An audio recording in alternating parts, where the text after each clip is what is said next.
Hi, Deirdre Virvo here. Thanks so much for joining me on Let's Talk Seniors, Memory Care Issues, Alzheimer's, Dementia, and Parkinson's. It's another beautiful day.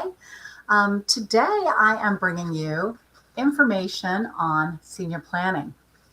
I wrote a book, Home to Home, the Step-by-Step Senior Housing Guide. I don't know which is easier here. And this is the Step-by-Step Senior Housing Guide workbook. This is a very comprehensive senior planning guide. And it talks all about things that we're going to go over today. But the goal is to answer some questions and to get you thinking about the future and what you might want to do, and making a roadmap for your kids to be able to follow your wishes. So one way to achieve this is to go through some like what if scenarios. You know, like what if your spouse passes? What if you want to sell your house? What if you want to stay in your house? What if you can't walk anymore? What if? So we're going to outline some of your desires that will help you and your heirs and your family make the best choices for you. So if you're interested in getting one of these workbooks, they are on Amazon.com. But if you'd like, just write to me and I will send you one for free. So the first thing you want to do when you are planning is you want to write down a lot of information. The first information is all the contact information. So pretend you're like in the hospital and somebody needs to get your information, and where are they going to find it? So you want all the contact information, your name, your emergency contacts, the name of your children, their phone numbers, their emails, their addresses, your advisors. Like, who is your accountant? Who's your financial advisor? Who is your CPA? Who is your primary doctor? Your caregivers. If you have a heart condition, who is your heart doctor? And any other close advisors you may have. It could be your lawyer, who's the executor of your will or estate, or a close family member who, has all this information. You want information at your fingertips in case anything happens. Documents. You want to keep these documents somewhere safe and somewhere your kids know about them or your heirs know about them. So the worst thing is you don't want your kids to, have you in a crisis situation and they can't get a hold of any of your interests or know what you want to do, or they don't have your power of attorney, or they don't have a healthcare rep, healthcare proxy for you. So they don't know if you have a do not resuscitate. You need to have all your paper together so that they could be easily accessible. It's the best gift you could give to your family is to be organized paperwork-wise. My daughter's friend's dad died unexpectedly when he was 49.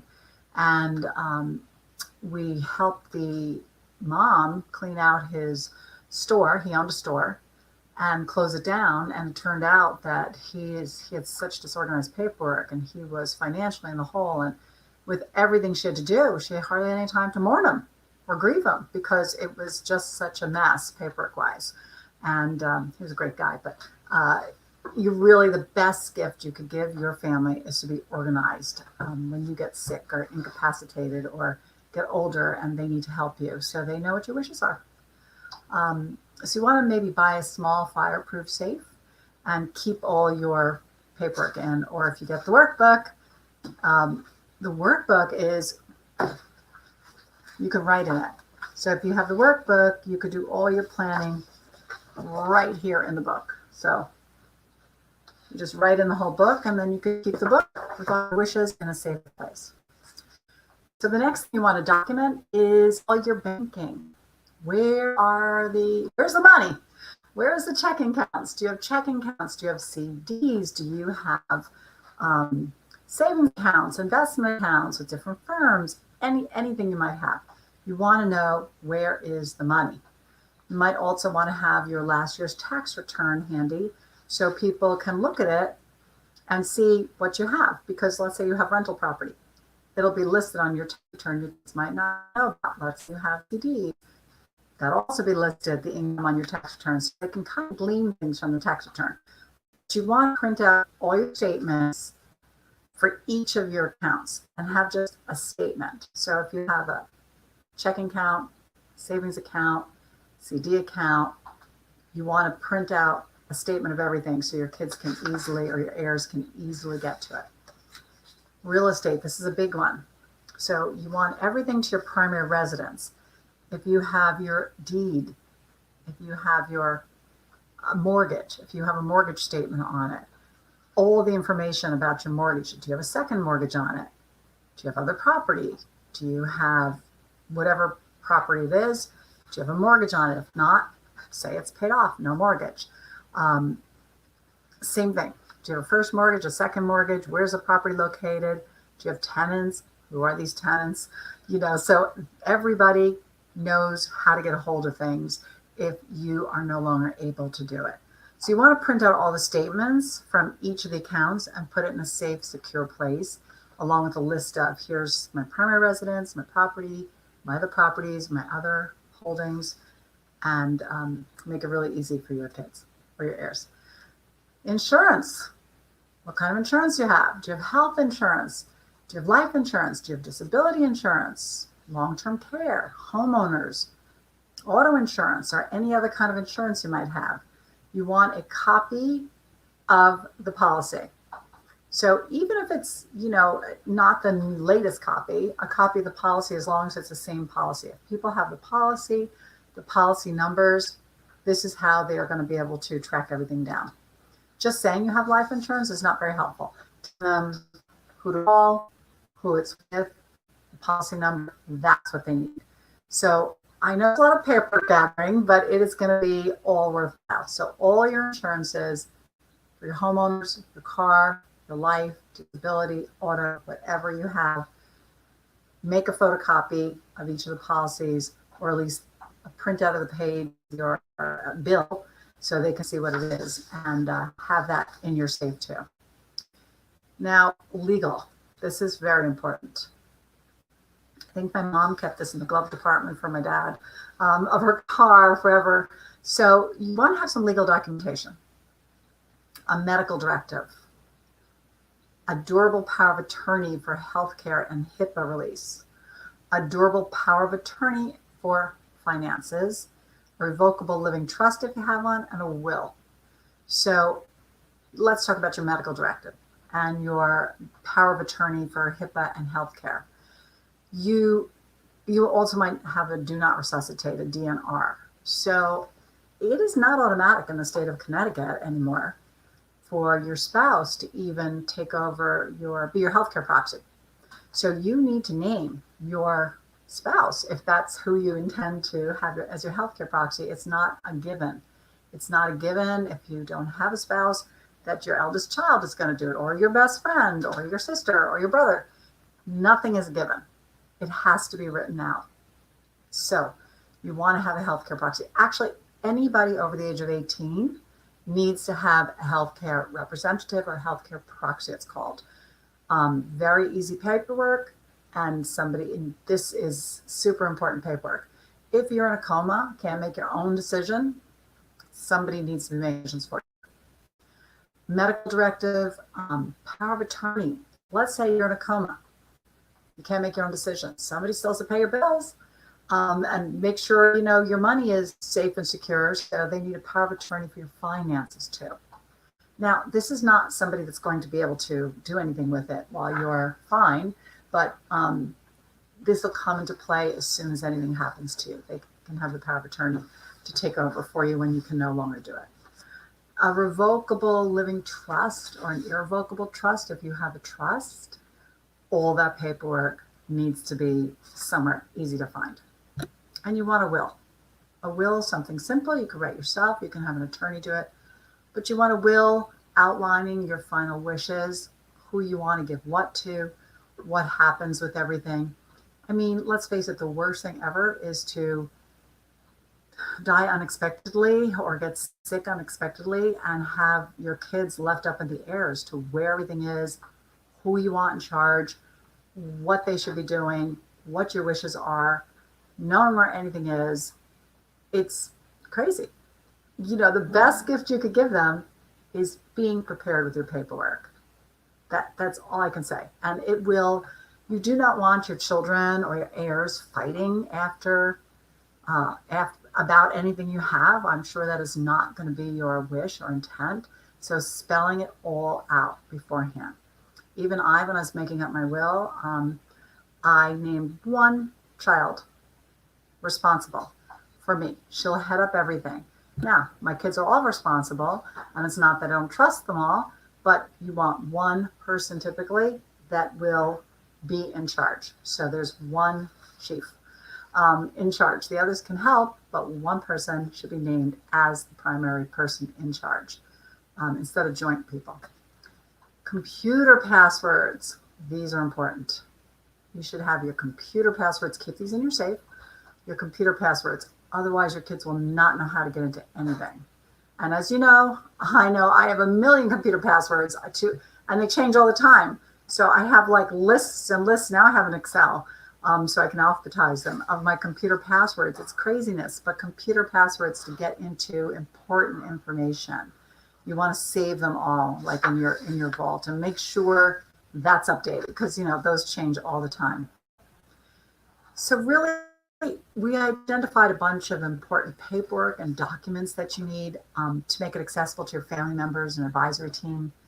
And which documents are the most challenging to locate? How much harder do you think it would be if your family member has to look for them? So I know this is a little bit of a paperwork hassle, but if your family actually had to look for it themselves, that would be worse. You know what you did, you know what everything is. They have no idea. So you really want to make it simple for them. And I went with my mom to something, and it turned out that she had some sort of offshore account. And I guess she thought we weren't going to know about it. I didn't have no idea about it, but she did tell us. So now we know what to do. We know what to look for. So it's also really important to map out exactly what you want to be as your transition into senior housing. Your ideal destination has a lot to do with the type of lifestyle you envision yourself to be in. So there's all sorts of senior housing. And I'm just going through this right now with my mom, who's totally independent. So there are, let's see, there's lots of different housing. I'll just take that way so you can see me. First, if you're independent, like my mom, who lives in New York, but I live in Connecticut, so I want her to move closer to me, there's independent housing. So independent housing, well, first you should look at your budget before you decide. You should really take a look at your budget and see where your wages are coming from. If you still have wages, your Social Security, your pension, if you have rental property money, where's all the money coming from? How much is it? Then add up your household expenses now to see how much you have. Your car, your medical, your personal, your clothing, your debt. See what you have left over. If you moved into different housing, would you probably get rid of homeowners insurance if you're moving into a rental? You may stop driving. Will you be giving up your car and car insurance? So, you want to look at these expenses. If you have a big yard now, maybe you move somewhere and you don't have any landscaping expenses. So at this point, you're looking at everything and deciding, does it pay to keep your house or to sell it? And there's several options regarding senior housing. So if you decide to sell your house, like I'm hoping my mom does, I'd love her to sell her big house and move closer to me. There's a lot of options. But first you have to decide if you want to sell or not. So if you decide to sell and you want to move on, there's a few things you should know first about selling your house. Like, should you sell your house with a realtor? Should you renovate your house a bit before you sell it? Should you sell it to a rehabber? Should you try to sell it on your own? What should you be doing? There's actually a few chapters in my book about this as well. But if your home or your parents' home is out of date because they've had it for 50 years and they haven't really renovated it in the recent 10 years or less, you might want to think about selling it to a rehabber if it has anything that would be costly to fix, such as it needs a new furnace, a new roof, new air conditioning, things that they might not want to put the money in. You might consider selling it to a rehabber in a cash deal. If it's a home in very good shape, that is pretty updated, then you're going to get the most money going through the typical MLS realtor route. But there's other considerations. So if your parent, for instance, my mother-in-law, she slept, excuse me one sec, sorry about that. My mother-in-law was in her 80s when we sold her home, and she did not want to put it up with a realtor or on the MLS because she didn't trust people coming in her home, and she liked to nap a lot, so she didn't want the inconvenience, and she didn't trust anybody coming in, any strangers. So these are things you also have to take into consideration, especially right now during COVID. If you are looking to sell your parents' home, do you want people traipsing through it? Or do you want to move them first and then sell it? So these are all very big considerations right now. So should you just sell it to an investor, a rehabber, for instance, that'll buy it in cash and you don't have to put it on the market? Or do you want to put up on the MLS and get, open it up to a wider number of people, but who may likely have to get a mortgage? You're waiting a little longer, but you'll probably get more for it. So those are considerations. And of course, COVID is a big consideration right now. So there are pros and cons to doing everything: selling it on your own, selling it with an agent, or selling it to an investor. And you have to look at how much you're going to get out of it too, because when you sell your home on the MLS, you have to think that you're getting about 7% less than you sell your house for. So if you sell your house for $400,000, deduct 7%, which is $28,000. So you're going to get about $372, because there's 5% real estate commission, there's transfer taxes, attorney closing fees, things of that nature. So at this point, if you've decided to sell your house and you want to move on, well, let's say you want to stay in your house and you need care. If you have long-term care insurance, look into your policy and see what that pays, because it's not an infinite amount of money or an infinite amount of time, believe it or not, the long-term care insurance pays. It pays a finite amount and a finite amount of time. So you really want to look into that and see exactly what your policy pays. You may choose to stay at home and call in a home health care agency. There's two types of people that can come out and help you. One is like a home care worker that would help with more like assisted living needs, and another would be more medical. So somebody would help with more nursing needs, or if you're diabetic and need a shot. A home health care worker might help you with bathing and dressing and making you dinner, a companion keeping you company, and making sure you're safe and not alone, especially at night. And that's if you decide to stay at home. You could bring a medical or non-medical help, and there's a lot of agencies you can find that will do that. If you decide to sell your home, wow, now you have a lot of choices.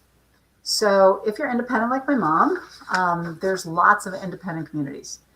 You can go to an over 55 community and buy a condo or a home there. They usually have cluster homes or condos, a little lower maintenance. You may downsize, you may not. They usually have lower taxes because you don't have kids going to school, because everybody there has to be over 55 years old. Independent living can also be in one of these large corporate type places that are hotel-like, that have a lot of amenities. So you have a small apartment or a big apartment in one of these places, and you have very low maintenance. You're not doing your lawn anymore. You're not caring for a home anymore. You don't have the taxes anymore. You're renting, and there are a lot of activities going on usually. And that could be an independent living, like in a corporate style place. Or there's over 55 senior homes and apartments that are just for seniors, that you have to be a senior, but they're just apartments, and they're usually at a reduced rate. We've actually have like 32 of them in Stanford alone, and they're actually a reduced rate, and you're just living independently though. There aren't activities and things going on. You're just in a building full of seniors. So that's another thing you could do if you're independent. So now let's say you need a little assisted living. you can go to an assisted living place, which could either be a large corporate facility or a small residential home. So assisted living is people that need some activities of daily living taken care of, which is bathing, showering, toileting, eating, medication reminders. So let's say you're having trouble, doing these things, or, your walking has become impaired, or you're in a wheelchair and you need somebody to help you dress and shower and, cook and all. That would be considered assisted living. And there are different levels of assisted living. So there's a level you go in and you just need maybe some cueing. Your parent might need cueing, like, please take a shower, please brush your teeth, please eat. You haven't eaten today. So they need some help with that. Or there's higher levels where they need a lot more assistance, like you need to be in the shower, showering with them, or dressing them and things like that.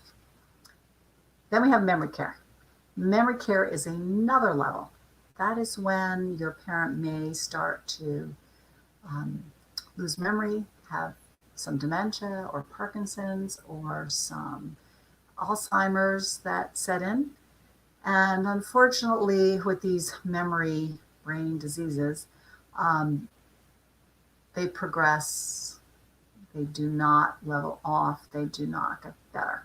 They keep progressing. So the more and or I should say, the less and less memory they'll have as the time goes on, unfortunately. They'll lose more and more of their memory, or their capability to remember anything short term, that is. So memory care is usually in a safe environment, because oftentimes people with memory care issues are wandering. So they are in a keypad type, locked, secured building or home, and with security cameras around, with more staff. It's more expensive because there's more caregivers with them all the time. And they need help doing a lot of things because they're not remembering, even oftentimes, if they've eaten, if they've showered. They usually are not using the kitchen. They can't remember to shut off the stove, for instance, so they're not cooking. And they can't remember to shut the door. They can't remember if they fed the dog. So it's just, they need help with everything because they're memory. So you might have a parent who's fine, walking around physically fine, but because of their memory loss, they need help doing a lot of things. So that's memory care. So memory care, you could be in a big corporate type facility for memory care. They usually have smaller units for that, or in a memory care home. So that is memory care. The last resort, or the last choice, is nursing homes. Nursing homes are also the most expensive choice. So a lot of times people ask me, I want to keep my parent home. I don't want to put them in a nursing home.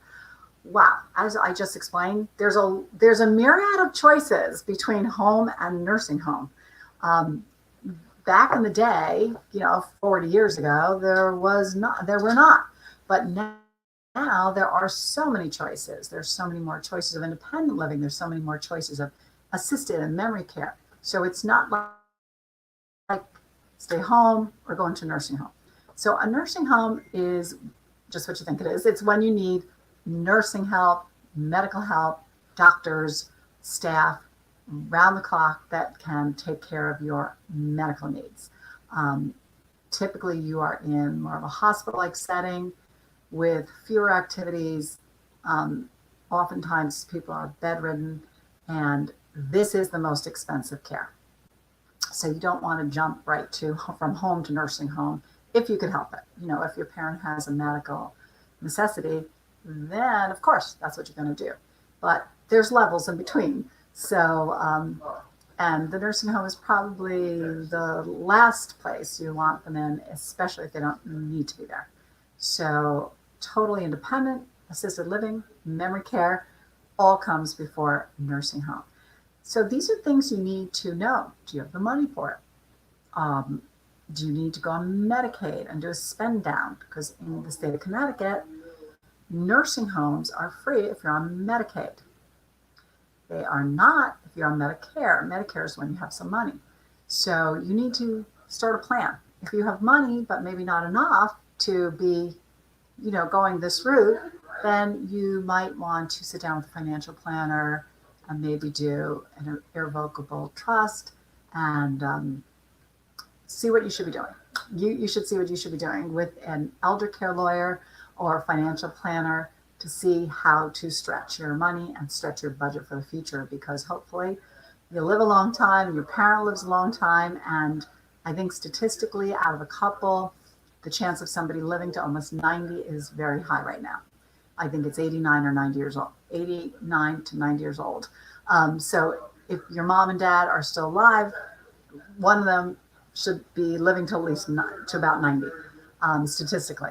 So if they're living more than that right now, congratulations. But because of this, we do have to plan for our care. This is also why I'm not retiring anytime soon, because 65 is no longer old age. So why retire 35 years before, if you're going to live another 35 years. So these are just some hints and tips. There are so many things to do in planning, and as you can see, so much paperwork. So if you are interested in the book, the Step-by-Step Senior Housing Guide, let me put my information on for you. Okay, Deirdre Virvo, and it's 203-689-7562, 203-689-7562. Just give me a call, and I will send you one of these for free. My pleasure. It's really important to plan, as you could see, for your kids, and you can imagine all the things that they won't know if you don't have a plan. They won't know what your wishes are. They won't know what to do. So you really do want to come up with a roadmap and a plan and make them all happy and make yourself happy. And I know it can be a weird topic, but if you don't make it weird, so we've planned this with my parents since they're about 55 years old. And now, again, after my dad passed 5 years ago, my mom was in her 70s, we redid her plan with her. She redid it. My brother and I were just there. She did it with her financial counselor, but we are in on it because we need to know what her wishes are and what her plan is, and we need to know where everything is. So, yeah, it's inevitable that we're getting old and we could need help. So reach out. I'm happy to help, and stay safe, stay warm. Until tomorrow. Hi, Deirdre here again. Thank you for joining me on Let's Talk Seniors Memory Care Issues. Is this an issue hitting home? Do you have a parent or loved one with memory care issues who you feel is not safe at home anymore? Are isolation, falls, and safety issues becoming a big concern? Welcome to Dogwood Senior Home, premier boutique residential senior living specializing in memory care. It's country living at its best in the Huntington section of Shelton, Connecticut. We're truly a home with only 6 senior residents living as one family unit. Senior residential homes are concepts sweeping the nation with 47,000 across the U.S. We're pleased to open Dogwood Senior Home as it will be only number 6 for Connecticut. Brand new, sparkling clean, opening mid-June. And safe, safe, safe. We are COVID-free. Residential care homes boast a very low COVID infection rate across the nation. This is due to the intimacy of size and speed in which the caretakers can shift to accommodate immediate needs. They are much safer than the large homes and facilities, as you can imagine. It has been documented that residents have less falls and a better quality of life in a residential home environment. Our home is more affordable than the big box facility. You pay one all-inclusive price, and that price is guaranteed for the life of the resident. With an incredible 1-to-3 caregiver ratio, which you won't find anywhere else. Our friendly, loving caregivers are dedicated and trained in Alzheimer's, dementia, and Parkinson's issues. We're only taking 6 residents, so the home will fill up fast. call me at 203-689-7562 for a talk and tour. I would love to meet you and your loved one. See you soon. Bye.